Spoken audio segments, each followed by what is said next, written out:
감사하겠습니다. 자, 고린도전서 11장 23절에서 26절. 자, 우리 같이 읽도록 하겠습니다. 같이 읽습니다. 시작.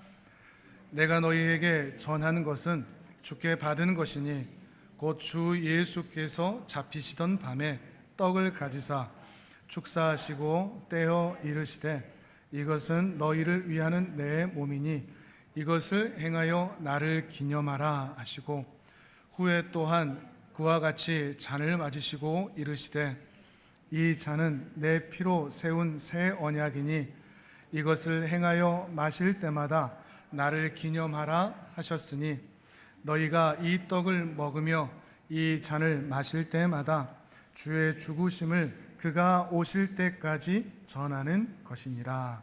아멘. 우리 교회는 매월 첫 번째 주일에 성찬식, 성만찬이 있는 주일로 우리가 보냅니다. 코로나로 인해서 이제 매주 한 2년여 이상 시행하지 못하다가 오늘 참 오랜만에 성찬식을 함께 하게 됩니다. 그래서 이 성찬식에 대한 말씀을 함께 나누려고 하는데 신학적이고 교리적인 그런 깊이 있는 내용들보다는 조금 더 쉽고 또 실제적인 또 지금 우리가 함께 성찬에 어떻게 참여해야 될지 그런 실용적인 측면에서 말씀을 가볍게 나눠 보려고 합니다. 만약에 대통령이 어떻게 알고 여러분의 집에 몇 월 몇 시에 만나서 우리 식사합시다 라고 편지를 보내왔다면 여러분 어떻게 하시겠습니까? 물론 대통령이 누구냐는 생각하지 마시고 하여튼 대통령이 한 나라의 대통령이 나에게 보냈다 그러면은 너무 영광스럽겠죠. 한 나라의 왕이 나를 찾는 것이니까 말이죠. 나와 만나는 것이니까 그 만나는 날까지 기대감도 있고 또 어떤 대화를 나눌까, 또 어떤 이야기를 할까, 또 얼마나 가까이에서 그 얼굴을 뵐 수 있을까, 이런 마음으로 설레임으로 그날을 기다릴 것입니다. 한 나라의 대통령이 나를 만나자고 한다, 나를 초대한다 하니까 말이죠. 이 성찬이라는 것도 물론 한 나라의 대통령과 창조주 하나님과 비교할 수 있는 것은 또 분명히 아니지만 좀 비슷한 것 같습니다. 성찬은 말 그대로 거룩한 만찬, 거룩한 식사, 세상의 식사와는 구별된 하나님과의 식사, 이것이 성찬입니다. 세상을 창조하셨고 그 창조의 능력 그대로 지금도 온 세상을 다스리고 계시는 그 하나님께서 우리를 그 식사의 자리에 부르신 겁니다. 쉽게 얘기하면 하나님 아버지께서 우리를 향해서 밥 먹자 부르신 게 이 성찬입니다.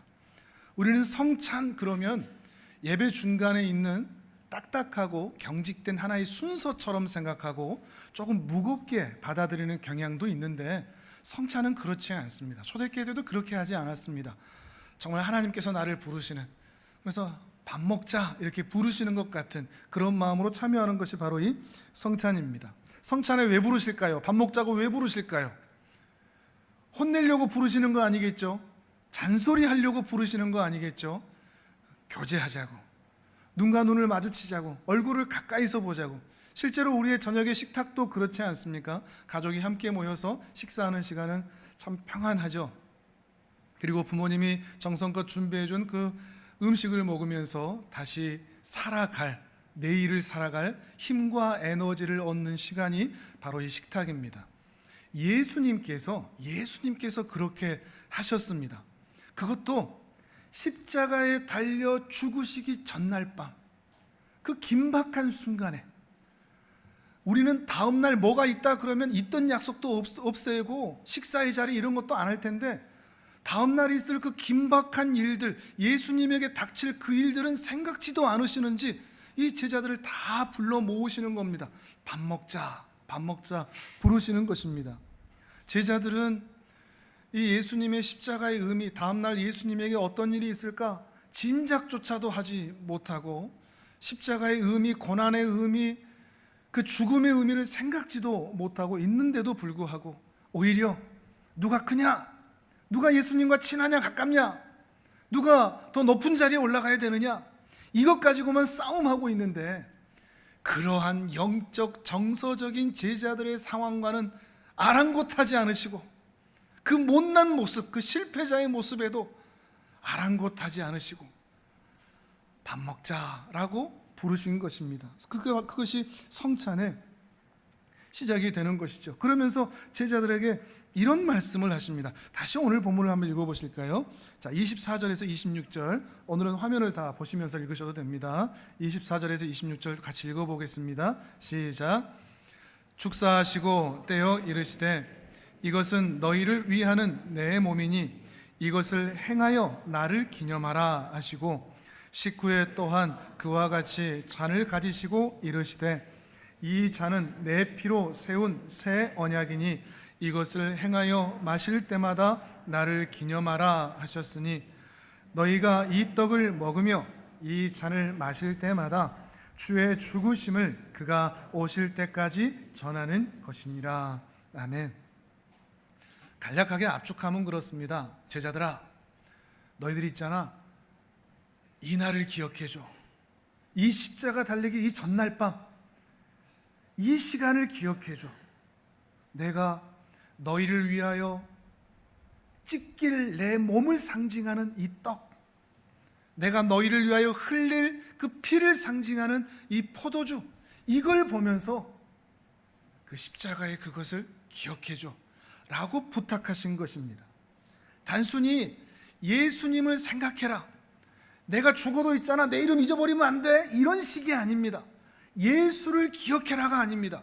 예수의 살과 예수의 피를 기억해라. 곧 그리스도의 죽음, 더 나아가 그리스도의 죽음의 그 의미, 그것이 가지는 신앙의 유익, 그 아버지의 마음, 그것을 기억해 달라라고 요청하신 것입니다. 이것이 성만찬의 시작이 되는 것이죠.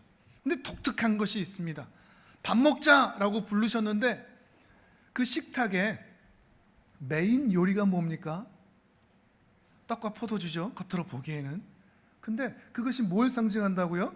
예수님의 살, 그리고 예수님의 피. 그러니까 메인 요리가 뭐죠? 살과 피입니다. 이거 좀 끔찍하죠? 끔찍합니다. 실제로 초대교회 때는 이 교회를 알지 못하는 교회 밖에 있는 사람들은 저 그리스도인들 인육을 먹는다, 자꾸 뭐 살을 뜯어 먹는다, 피를 마신다 그런다, 저들은 야만입니다 라고 오해하기까지 했었습니다. 근데 이런 오해가 있음에도 예수님께서는 왜 이 떡과 포도주를 늘 기억하라고 먹으라고 하셨을까요? 근데 이 떡과 포도주 자체가 어떤 특별한 효험이 있거나 능력이 있거나, 이 떡과 포도주를 와서 드시면 여러분이 능력을 갖거나 사업이 잘 되거나 아니면 죄가 없어지거나 병이 물러가거나 특별한 능력을 갖게 되어서 효험 있는 어떤 그런 신비한 인간이 되는 것도 결코 아니거든요. 근데 왜 이 살과 피를 꼭 먹으라고, 그리고 나를 기억하라고 말씀하셨을까요? 여기엔 매우 중요한 의도가 있습니다. 왜 예수님의 살과 피를 상징하는 떡과 포도주를 늘 먹으라고 했는가, 기억하라고 했는가? 세상 종교를 한번 생각해 보십시오.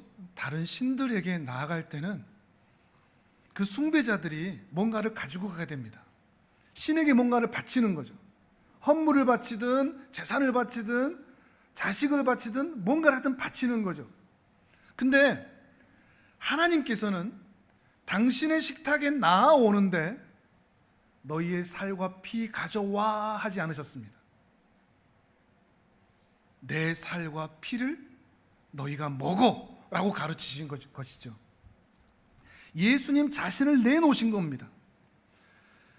이 성찬식을 통해서 하나님이 하시는 말씀, 예수님이 하시는 말씀 분명합니다. 우리에게 마지막까지 뭔가를 요구하시는 것이 아니라 내가 마지막까지 너희를 위하여 나의 모든 것을 내놓는다 하는 것을 보여주고 계시는 것입니다. 세상의 상식과 이치는 오는 것이 있으면 가는 것도 있는 겁니다. 뭔가 종교에서 내가 보상을 받고 잘 되고 잘 살고 하고 싶으면 뭔가 바쳐야 됩니다. 헌금을 바치든 봉사를 바치든 헌신을 하든 뭔가를 바쳐야 오는 거죠. 이게 세상의 이치고 일반 종교의 그런 가치들입니다. 그러나 예수님은 그 세상 가치를 따르지 않으셨습니다. 내가 너희 구원해 줄게, 그러니 너희도 살과 피 내놔. 내가 너희 기도 응답해 줄게, 너희 천국 데려가 줄게, 그러니 너희가 가진 모든 것 다 가지고 와 하지 않으셨습니다. 우리가 그 하나님 앞에, 예수님 앞에 책임져야 할 그 어떤 부분도 남겨놓지 않으시고 내가 다 책임진다, 이거를 보여주시는 것이 성찬식입니다. 여러분이 앞에 나와서 이 떡과 포도주를 먹고 마실 때 이걸 생각하는 겁니다. 아, 맞아, 예수님이 처음부터 끝까지 다 책임지셨어. 주님이 다 하셨어. 내가 하는 게 아니었어. 내가 열심으로 얻어내는 것도 아니었어. 주님이 처음부터 끝까지 책임지셨고 우리를 사랑하셨어. 우리를 섬기셨어. 심지어 당신을 우리에게 바치기까지 하셨어. 그래서 우리가 지금 살고 있는 것이지. 이것을 기억하는 것입니다. 이것은 기독교만의 독특함입니다. 기독교는 사람이 신을 섬기지 않습니다.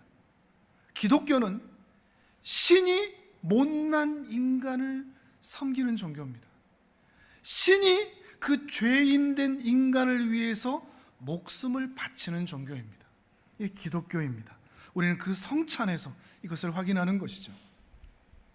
우리가 수요 기도회 때 하나님 나라가 어떤 곳인지, 또 예수님의 사랑이 무엇인지, 왜 그 길을 가셨는지 함께 생각을 해보고 있습니다. 하나님 나라의 방식입니다. 큰 자가 섬기는, 목숨을 다해 섬기는, 희생하는 그 일들이 바로 여기 이 성찬에서 우리는 확인하는 겁니다. 주님이 하셨다. 주님이 다 이루셨다. 그러니 여러분이 교회를 다닐 때는 내가 하나님을 위해서, 그리고 하나님의 나라를 위해서, 내가 이 교회를 위해서 내가 대단한 기여를 해야지 라고 대단한 포부를 가지는 것은 대단한 착각입니다. 우리는 교회에 어떤 유익을 끼칠 수 있는 존재들이 결코 아닙니다. 우리는 은혜를 받으러 나오는 겁니다. 우리 하나님께 뭔가를 바치러 나오는 것이 아니라 받으러 나오는 겁니다. 내 살과 피를 드리러 나오는 것이 아니라 주님의 살과 피를 먹고 마시고 그것을 누리기 위해서 나오는 것입니다. 이것이 이 성찬에서 아버지의 밥상, 아버지의 식탁 앞에 나와서 제일 먼저 기억할 것입니다. 하나님이 나를 이렇게 사랑하셨다. 마치 십자가 앞에 내가 서 있는 것처럼 그 마지막 순간까지 우리를 향하여 모든 물과 피를 다 쏟으신 그 주님의 사랑을 이 성찬에서, 마치 여러분의 눈앞에는 떡과 포도주만이 아니라 십자가가 세워져 있는 것처럼 그 사랑을 확인하는 것이죠. 요즘 그 3D 영상 이런 것들처럼 여러분 눈앞에는 그것이 보일 수 있기를 바랍니다. 그리고 십자가에서 말씀하시는 것 같은 주님이 나를 이렇게 사랑하셨지, 내가 먼저 주님을 사랑하는 것도 아니고 주님이 나를 먼저 이렇게 사랑하셔서 여기까지 나오게 하셨지, 이런 큰 사랑을 받고 누리러 내가 이곳으로 나오는 것이구나, 이것을 확인하는 것입니다. 이렇게 큰 사랑 앞에 우리 죄 많은 인간들이 가장 먼저 확인하는 것이 무엇이죠? 우리의 못남이죠. 이 사랑을 정말 확인한다면, 이 십자가의 사랑이 여러분 앞에 생생하게 나타날 수만 있다면 제일 먼저 확인하는 것은 내 모습입니다. 내가 이걸 받을 자격이 있나? 만약에 제 아내가 생일이나 결혼 기념일 때 엄청난 선물을 해줬는데 제가 그걸 기억하지 못했습니다. 그럼 어떤 마음이 들까요? 와, 부끄럽죠. 미안하고. 그런 것과 같습니다. 십자가의 그 사랑 앞에, 그 크신 사랑 앞에 그 사랑에 반응하며 살지 못하는 우리 자신 때문에 부끄러운 것이죠. 그러나 그 부끄러움에 함몰되지는 않습니다. 아내가 그런 선물을 크게 해줬는데 그 선물을 받고, 야, 나는 진짜 못된 남편이다, 못된 인간이다, 내가 이 집에 당신 사랑을 받고 당신이 해준 밥상을 먹고 살 자격이 없으니 나는 오늘 밤 나가겠어. 이건 웃기는 것이죠. 그 사랑을 확인했다면, 야, 이제 앞으로 내가 더 잘해야 되겠구나, 이걸 생각하는 거죠. 주님의 그 큰 사랑을 생각하고 나의 못남을 볼 때, 야, 내가 이렇게 못난 죄인이니 나 이제 교회로 나오면 안 되겠구나, 예수님 믿으면 안 되겠구나 라고 생각하지 않습니다. 오히려 이 큰 사랑을 확인하고 이제 내가 더 주님 앞에 성실히 사랑하며 섬기며 예배하며 살아야 되겠구나, 이렇게 다짐을 하게 되는 것입니다. 이 두 가지 감정이 같이 있는 것이죠. 마찬가지 십자가도 그렇습니다. 예수님이 그 살을 찢기시고 피를 흘리셨던 그 십자가는 생각만 해도 송구하고 죄송하고 안타깝고 슬프고 그런 순간입니다. 그러나 또 한편 그 십자가를 오르셨던 그날은 우리가 죄로부터 해방된 날입니다. 율법의 저주로부터, 사망의 권세로부터 해방되고 독립된 날입니다. 그러니까 십자가는 슬프고 송구하고 안타깝고 죄송한 날이면서 또한 감사하고 기쁘고 즐거운 이 두 가지 상반된 감정이 같이 공존하는 곳이라 하는 것입니다. 마치 광복절 같습니다. 광복절 같습니다. 대한독립 만세 외치듯이 죄에서부터의 해방 만세, 이것을 외치는 것이 우리에게 구원의 날, 십자가의 그 순간이 되는 거죠. 그런데 이 광복절이 모든 사람에게 감격이나 감동이 되는 것은 아닙니다. 어떤 사람에게는 그냥 공휴일입니다. 근데 어떤 사람에게는 이 광복절이 가슴 절절한 감동의, 감격의 날이 되죠. 어떤 사람이 그럴까요? 그 일제의 수탈과 그 억압과 차별과 그 아픔을 생생히 경험해서 아는 사람들, 그리고 그들의 아픔에 공감하는 사람들만이 이 광복절이 기쁜 날이 되는 거죠. 마찬가지로 이 십자가도 어떤 사람은 그냥 냉랭하게 보이는 2000년 전에 그런 일이 있었대 라고 끝나버리지만, 교리적으로 지성적으로 끝나버리지만, 어떤 사람들에게는 특히 자신의 그 죄를 처절하게 인지하고 더 깊이 자신을 확인한 사람들에게는 이 십자가가 송구하고 죄송하기도 하면서도 감격과 감동이 되는 그러한 장소가 되기도 한다는 것입니다. 이 예수의 십자가가 나로 하여금 다시 살게 하는, 그 아내의 사랑 때문에 내가 더 못났지만 더 힘을 내어 살듯이 이 예수의 십자가를 생각할 때, 특히 이 성찬을 통해서 주님의 살과 피를 먹고 마심으로 내가 이 세상에서 못난 나이지만 더 주님을 위해 살리라 라고 다짐하게 되는, 그래서 이 성찬이, 이 떡과 잔이 신자에게는 음식이 되는 것입니다. 힘이 되는 것입니다. 그러니까 이 성찬식, 여러분이 이 앞에 나와서 이 떡과 잔을 먹고 마실 때 두 가지를 특히 생각하시면 좋겠습니다. 아까 말씀드렸듯이 예수님이 나를 이렇게 사랑하셨지, 한 가지. 또 하나, 이 예수님 덕분에 이제 내가 살 수 있지, 이 두 가지.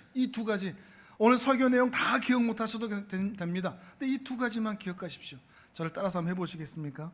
예수님이 나를 이렇게 사랑하시지,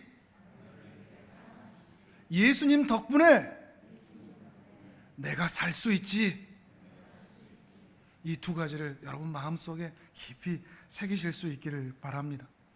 십자가의 길을 가고자 하는 자에게, 특히 신앙의 길을 가고자 하는 자에게 그리스도 외에 무엇이 힘이 되겠습니까? 그리스도 외에 무엇이 위로가 되겠습니까? 오직 그리스도뿐입니다. 그리스도면 충분한 겁니다. 여러분도 그러십니까? 그러실 수 있기를 바랍니다. 예수님도 그렇게 말씀하셨습니다. 자, 화면을 보면서 요한복음 6장 53절에서 56절에 예수님께서 이렇게 말씀을 하십니다. 자, 우리 같이 읽겠습니다. 시작. 예수께서 이르시되 내가 진실로 진실로 너희에게 이르노니 인자의 살을 먹지 아니하고 인자의 피를 마시지 아니하면 너희 속에 생명이 없느니라. 내 살을 먹고 내 피를 마시는 자는 영생을 가졌고 마지막 날에 내가 그를 다시 살리리니 내 살은 참된 양식이요 내 피는 참된 음료로다. 내 살을 먹고 내 피를 마시는 자는 내 안에 거하고 나도 그의 안에 거하나니. 아멘. 혼탁하고 험난한 인생을 살아갈 수밖에 없는 우리 신자들에게 이 세상을 살아갈 수 있는 힘과 에너지는 예수님입니다. 사람들은 밥심으로 산다 그러죠. 여러분의 심은 뭡니까? 예수님 심이 되실 수 있기를 바랍니다. 우리의 밥심은 오직 예수 그리스도입니다. 신자가 이 예수님을 먹으면 힘이 나고, 예수님을 생각하면 용기가 나고, 예수님을 생각하면 다시 그 길을 가고, 예수님을 떠오르면 다시 꿈을 가질 수 있는, 포기하지 않을 수 있는, 다시 나아갈 수 있는, 그것은 세상에서 결코 얻을 수 없는 것들입니다. 오직 예수 그리스도입니다. 예수님 덕분에 우리는 좌절하지 않을 수 있습니다. 예수님이 나의 산성이시요, 예수님이 나의 피난처시요, 예수님이 나의 반석이시기 때문입니다. 그런 의미에서 이 성찬식에 참여할 때는 그리스도의 죽음만 생각하는 것이 아니라 그리스도의 죽음의 의미를 함께 기억하는 것이 중요합니다. 성찬식 그러면 그리스도의 죽음만 생각합니다. 그래서 감정적으로 대합니다. 슬퍼지려고 합니다. 중요한 것은 그리스도의 죽음, 죽으셨다, 얼마나 불쌍하냐, 슬프냐가 아니라 그 죽음의 의미를 생각하는 겁니다. 그 죽음의 의미가 무엇인가? 예수님은 세례 요한이 그랬죠. 세상 죄를 지고 가는 하나님의 어린 양이시다 그랬습니다. 세상 죄를 지고 가는 하나님의 어린 양이시다. 세상 죄를 지고 간다는 것은 제거한다는 의미입니다. 예수님이 가는 곳마다, 예수님이 중국 그 쌍끌이 어선인가요? 그 어선은 나쁜 건데, 우리 서해 바다의 그 쌍끌이 어선은 나쁜 건데, 예수님의 그 십자가는 쌍끌이 어선 같습니다. 예수님이 가시기만 하면 그곳의 죄가 다 쌍끌이 없어집니다. 이게 세상 죄를 지고 간다는 의미입니다. 예수님을 만나기만 하면 그 사람 안의 죄가 쌍끌이 사라지는 겁니다. 쌍끌이 사라지는 것입니다. 그것을 위해서, 그 일을 위해서 떡이 찢어지듯 예수님의 살이 찢기셨고, 그 피가 떨어지듯 예수님의 피를 다 쏟으셨던 것입니다. 예수님께서 우리의 모든 죄를 다 가지고 가셨기 때문에 우리에게 죄가 남아 있습니까? 안 남아 있습니까? 죄가 안 남아 있습니다. 깨끗합니다. 그래서 뭐가 좋죠? 내게 죄가 없어서 뭐가 좋은 거죠? 하나님이, 우리 아버지가 더 이상 나를 혼내지 않습니다. 더 이상 나를 그 사찰에 가면 입구에 있는 사대천왕, 눈 부라리고 있는 그 사대천왕, 죄 있는 자들은 못 들어온다라고 쳐다보고 있는 그 사대천왕처럼 우리를 단 한 번도 쳐다보시지를 않습니다. 십자가 이후로 예수님께서 우리에게 있는 모든 죄를 쌍끌이 가져가셨기 때문에 하나님이 더 이상 우리를 그리스도 예수의 십자가 사건 이후로 분노로 바라보시지 아니하시고 형벌의 대상으로 바라보시지도 않습니다. 우리는, 죄가 사라진 우리는 하나님의 사랑의 대상일 뿐입니다. 이것이 십자가의 그 죽으심의 의미입니다. 주님이 이렇게 내 죄를 다 가져가셨구나, 예수님 덕분에 우리가 아버지의 사랑을 받는 것이구나 생각하는 것입니다. 그 하나님 아버지와 다시 교제할 수 있게 된 것이, 우리가 예배당에 나와 하나님을 찬양하고 있는 것이, 일주일 동안 죄 가운데 살았지만 그래도 씩씩하고 당당하고 담대하게 이 예배당에 나와 하나님 앞에 기도하며 찬양하며 예배할 수 있는 이유는 예수 그리스도께서 2000년 전에 사람으로 오셔서 쌍끌이 여선이 되셔서 우리의 모든 죄를 다 가지고 가셨기 때문입니다. 그래서 우리는 깨끗한 마음으로 이 상태에, 이 자리에 나와 예배하고 있는 것이죠. 이것이 놀랍지 않습니까? 우리가 그리스도의 살과 피를 먹고 마신다.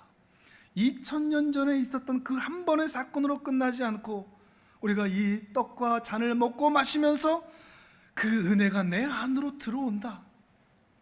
신앙생활 하다 보면 여러 가지 경험들이 많이 있습니다.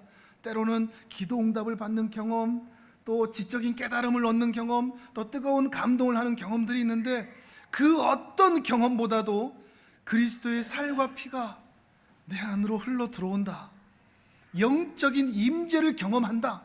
물론 로마 가톨릭처럼 실제적으로 예수 그리스도의 살과 피가 내 안에 들어온다는 의미는 아니지만 영적으로 이 예배의 시간에, 이 성찬의 시간에 하나님께서는 영으로 우리 안에 들어오시는 것입니다. 이것이 얼마나 놀라운 은혜입니까? 주님이 내 안에 들어오신다. 그래서 요한복음에서 우리가 읽었던 것처럼 내가 그 안에, 그가 내 안에 있는, 내가 예수 안에 있고 예수가 내 안에 있는 이 복된 은혜로운 교제가 우리에게 나타나고 있는 것이니 이 경험이 얼마나 놀라운 것이냐 하는 것입니다. 이런 경험이 쌓인다면 우리는 이 험난한 세상에 나아가서 주님이 내 안에 있다는 것을 늘 확인하기 때문에 우리는 담대할 수가 있습니다. 세상에서도 주님이 내 안에 계시는데, 주님이 내 안에 함께 계시는데, 26절, 오늘 보면 26절을 같이 한번 읽어보실까요? 또 화면을 보시면서 같이 읽겠습니다. 시작. 너희가 이 떡을 먹으며 이 잔을 마실 때마다 주의 죽으심을 그가 오실 때까지 전하는 것이니라. 아멘. 이 떡을, 이 잔을 먹고 마시는 자들은 주님이 내 안에 계시기 때문에 세상에 이런 백이 어디 있습니까? 이런 든든한 뒷배경이 어디 있습니까? 그러니 그의 죽으심을 주님이 오실 때까지 전하는 증인의 삶을 살 수가 있는 것입니다. 그러면 이 성찬에 어떻게 참여해야 될까? 말씀 노트에 몇 가지 적어놨습니다. 먼저 여러분의 행동으로 여러분의 신앙을 고백하실 수 있기를 바랍니다. 말씀드렸듯이 우리는 숨어서 예수님을 믿는 자들이 아닙니다. 예수님 믿는 것이 부끄러운 자들이 아닙니다. 심지어 요즘같이 기독교가 욕먹고 있는 이런 순간에도 예수님이 내 안에 있다면 내가 예수님 믿는 것을 부끄러워 숨길 이유가 없습니다. 난 예수님 믿습니다. 단순히 교회 다닌다가 아닙니다. 나는 예수님을 믿습니다. 저는 예수님을 사랑합니다. 예수님이 저는 너무나 좋습니다. 이렇게 고백할 수가 있는 것이죠. 이러한 신앙의 고백을 어디에서부터 시작하느냐? 이 예배 드림에서부터 시작합니다. 이 예배당으로 걸어 나오셨던 여러분의 걸음걸이, 그 한 걸음 한 걸음이 여러분의 신앙의 고백입니다. 이해하십니까? 이 걸어 나오는 게 그냥 습관처럼 나오는 것 같지만 여러분 주위에 있는 사람들에게 여러분이 교회 가는 그 모습을 통해서 나는 예수 믿는 사람이요 라고 걸어가는 것입니다. 그리고 더 나아가서 이 예배당으로 들어오신 분들 중에 이따가 또 함께 그 순서에 맞춰서 여러분이 앞으로 나오시겠지만 앞으로 걸어 나오는 그 걸음 한 걸음마다 여러분 당당하게 고백하실 수 있기를 바랍니다. 저는 하나님을 믿습니다. 그 마음으로 나오는 겁니다. 저는 하나님을 믿습니다. 저는 예수님을 사랑합니다. 저는 성령님의 은혜를 사모합니다. 그 은혜가 너무 필요합니다. 저는 예수님을 사랑합니다. 그 고백으로 걸어 나오시는 겁니다. 성찬은 이렇게 베푸는 형식도 있습니다. 목회자나 장로님이 이 회중석을 다니시면서 나눠주는 방법도 있습니다. 이것은 어떤 의미인가 하면 은혜가 이 강단에서 흘러나간다, 이런 의미입니다. 말씀 쏟아졌던 말씀과 함께 그 생명의 떡과 잔이 흘러나간다, 이런 의미입니다. 근데 우리 교회가 취하고 있는 방법은 여러분이 앞으로 나오시는 겁니다. 어떤 의미겠습니까? 그 은혜를 사모한다는 의미입니다. 받는 것도 좋지만 내가 더 사모함으로 걸어 나와 그 은혜를 먹고 마시겠다. 둘 중에 뭐가 더 옳고 나쁘다 이런 거는 없습니다. 둘 다 괜찮습니다. 그런데 우리는 이 방법을 택했으니 여러분은 걸어 나오실 때마다 그 걸음걸이 하나하나에 저는 예수님을 믿습니다, 이 마음으로 나오시는 겁니다. 여러분의 신앙 고백이 되는 것이죠, 이것이. 그리고 이제는 서로에게 고백이 되는 겁니다. 우리가 말은 하지 않지만 그렇게 함께 걸어 나가고 있는 앞에, 뒤에, 옆에 있는 사람들을 보면서 아, 저 사람도 같은 신앙이구나, 이걸 확인하는 겁니다. 그 사람이 얼마나 못났나, 잘하나, 잘 사나, 못 사나, 괜찮나, 안 괜찮나, 어떤 실수를 했나, 그걸 생각하는 것이 아니라 그 모든 걸 다 뛰어넘어서 우리는 다 예수님을 사랑하는 사람들이구나, 우리는 다 하나님을 믿는 사람들이구나, 우리는 다 예수님 덕분에 사는 사람들이구나, 이것을 확인하는 신앙 고백이 되는 것입니다. 그러니 여러분이 이따가 나오실 때 그 마음을 가지시고 그 마음으로 서로를 돌아보실 수 있기를 바랍니다. 또한 감사의 마음으로 참여하실 수 있기를 바랍니다. 자, 마태복음 26장 26절 27절 또 화면을 보면서 같이 읽어보도록 하겠습니다. 시작. 그들이 먹을 때 예수께서 떡을 가지사 축복하시고 떼어 제자들에게 주시며 이르시되 받아서 먹으라, 이것은 내 몸이니라 하시고 또 잔을 가지사 감사 기도하시고 그들에게 주시며 이르시되 너희가 다 이것을 마시라. 아멘. 예수님께서 떡을 가지시고 축복하셨고 또 잔을 가지시고 감사 기도하셨습니다. 축복하셨다, 감사하셨다, 둘 다 감사하다는 의미가 담겨져 있습니다. 예수님께서 이 떡과 잔을 나누시면서 감사해 하신 겁니다. 예수님이 정말 감사하다. 근데 예수님의 상황만 보면 감사할 상황이 아니죠. 내일 어떤 일이 있다고요? 중요한 일이 있습니다. 십자가에 달려 죽어야 됩니다. 이거 긴박한 순간입니다. 근데 어떻게 감사가 됩니까? 거기다가 이 앞에 있는 제자놈들 또 싸우고만 있습니다. 무슨 말인지 이해하지도 못하고 또 하나는 또 나를 또 팔러 갈 것이고 또 조금 있으면 3번 부인할 것이고 도망칠 것이고 내 옆에 아무도 안 남을 건데 그래도 예수님은 감사하답니다. 왜 감사할까요? 그 상황만 보시는 건 아니죠. 이제 곧 변화될 제자들,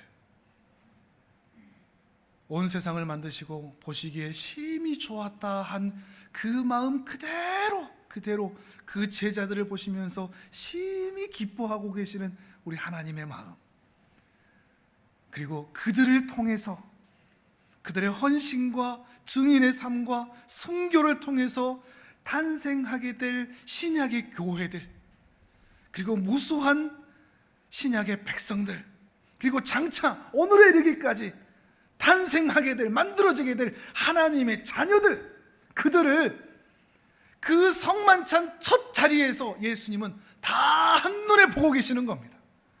그러니까 감사가 될 수밖에 없죠. 이들이 이제 하나님 앞으로 나오게 되겠구나, 하나님 앞에 친한 교제를 나눌 수 있게 되겠구나, 이들이 나의 섬김을 통해 희생을 통해 깨끗해져서 아버지의 식탁 앞에 당당하게 나올 수 있게 되겠구나, 이것을 미리 한눈에 보시고 행복해 하시고 감사하시고 기뻐하셨던 것입니다. 예수님께서 언젠가 하나님의 자녀가 되어 이 땅에 서 있을 우리들을 바라보시면서 그때 그 자리에서 감사하셨다면, 오늘 우리도 여러분이 이 자리에 나와서 성찬을 행할 때 또 3D 영상 등장하셔서 그 예수님의 눈빛을 바라볼 수 있는 은혜가 있기를 바랍니다. 예수님과 눈이 마주칠 수 있겠습니까? 무슨 환상 봐야 된다 이런 거 아닙니다. 근데 여러분의 마음의 눈빛에 이 세상에 있는 먹고 마시고 사는 것, 이게 전부가 아니라 나를 사랑하셔서 죽기까지 십자가에 오르셨던 그 주님의 그 사랑의 눈빛, 창조 때부터 그 십자가의 사건, 그리고 오늘 이르기까지 변함없이 사랑하시는 그 주님의 사랑의 눈빛 바라보실 수 있는 은혜가 있기를 바랍니다. 마주 바라볼 수 있는 은혜가 있기를 바랍니다. 그리고 우리도 그 주님의 눈빛을 바라보시면서 고백하시는 겁니다. 주님, 저도 감사합니다. 주님, 저도 너무나 고맙습니다. 주님의 그 눈빛이 저도 너무 사랑스럽고 아름답습니다. 이렇게 감사하는 마음으로 이 성찬에 함께 하시기를 바랍니다. 또한 경외하는 마음과 떨리는 마음으로 이 성찬에 함께 참여하시기를 바랍니다. 우리 아버지 세대, 할아버지 세대 한국교회 초기 때는 이 성찬에 참여하는 것을 정말 거룩하게 여겼습니다. 이 떡과 잔을 준비하는 재직들, 직분자들, 정말 보물단지처럼 떡을 만들고 찌고 이 포도주를 준비했습니다. 그리고 이 성찬에 참여할 때도 뒷사람이 기다리든지 말든지 정말 기도 많이 하고 사시나무 떨듯이 떨리는 마음으로 먹고 마시고, 내가 하나라도 털어버리지 않은 죄가 있다면 이 성찬에 참여하지 못할 것 같아. 오늘 저는 못 마시겠어요. 생각나는 죄가 있고 남아있는 죄가 있고 하나님 앞에 아직 시인하지 않은 죄들이 남아있다면, 우리 어른 세대는 그랬던 것 같습니다. 저는 그렇게 보고 자라왔습니다. 근데 이 시대는 슬프게도 정반대가 되어버렸습니다. 소중하게 생각하지 않습니다. 이 성찬을 기다리지도 않고 사모하지도 않습니다. 먹으면 먹고 뭐 안 먹으면 뭐 다음에 먹지 뭐 예배 빠지더라도 뭐 다음에 또 먹으면 되지. 교회에서 안 좋은 일을 했을 때 벌을 내리는 게 있는데 제일 큰 게 출교입니다. 교회에서 이 은혜의 자리에서 쫓아내는 거죠. 우리가 민수기 지금 매일 말씀 묵상하고 있는데 이 하나님의 행진이 있는 그 행진 가운데서 아예 쫓아내버리는 겁니다. 그게 출교입니다. 그 앞에가 뭔가 하면 수찬정지입니다. 이 성찬을 못하게 하는 겁니다. 초대교회만 해도 중세 얼마 전만 해도 이 수찬정지라는 말만 들으면 떨었습니다. 당신은 이런 악한 짓을 했으니 성찬에 참여할 수 없습니다. 그 죄가 해결되기 전까지, 그 문제가 해결되기 전까지 당신은 성찬에 참여할 수 없습니다 라고 얘기하면 사시나무 떨듯이 두려워했습니다. 근데 그럴까요? 우리는 뭐 안 먹으면 되지 뭐, 수찬정지가 뭐라고, 딴 교회가 하면 되지 뭐. 그러나 그렇지가 않습니다. 하나님을 경외함이 심히 메말라진 시절에 우리가 살아가고 있습니다. 우리 이 시절에 하나님을 경외하는 마음이 다시 복원될 수 있기를 바랍니다. 경외하는 마음과 떨리는 마음으로 이 자리에 나오시길 바랍니다. 그리스도께서 오늘 내 마음에 들어오신다. 이 돌밭 같고 길바닥 같고 가시나무가 매일매일 삐쭉삐쭉 올라오는 이 마음밭에 들어오신다. 말씀으로 찾아오시고 떡과 잔으로 찾아오셔서 나를 기경하시고 경작하셔서 사람 만들려고, 하나님의 자녀 만들려고 내 마음에 들어오신다. 이 마음으로 이 성찬에 참여하는 것입니다. 그러나 또 한편 상반되는 감정이 공존한다고 그랬죠. 이렇게 두렵고 떨림으로 이 성찬에 참여하지만 또한 기쁨과 감사로 하는 겁니다.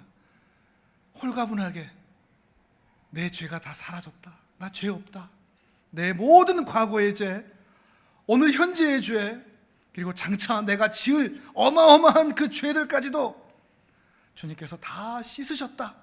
나는 깨끗하다. 홀가분한 마음으로, 기쁘고 감사한 마음으로 이 성찬에 참여하는 것입니다. 주님의 은혜와 사랑을 기억하면서 말이죠. 주님께서 오늘 우리를 아야 밥 먹자라고 부르십니다. 우리가 완전해서도 아니고 온전해서도 아닙니다. 우리는 실패자들입니다. 그러나 너희는 실패했으니까 오지마 라고 하시는 것이 아니라 오히려 실패했으니까, 부족했으니까, 자격 없으니까 와서 먹고 은혜를 누리거라 라고 부르시는 것입니다. 긍휼하시고 은혜로우시고 노하기를 더디하시는 우리 아버지께서 이 은혜로운 밥상을 우리 모두의 앞에 여셨으니 이 은혜에 참여하여 그 하나님의 은혜를 풍성히 경험하는 우리 귀한 하나님의 자녀들 되시기를 주님의 이름으로 축복합니다. 아멘. 오늘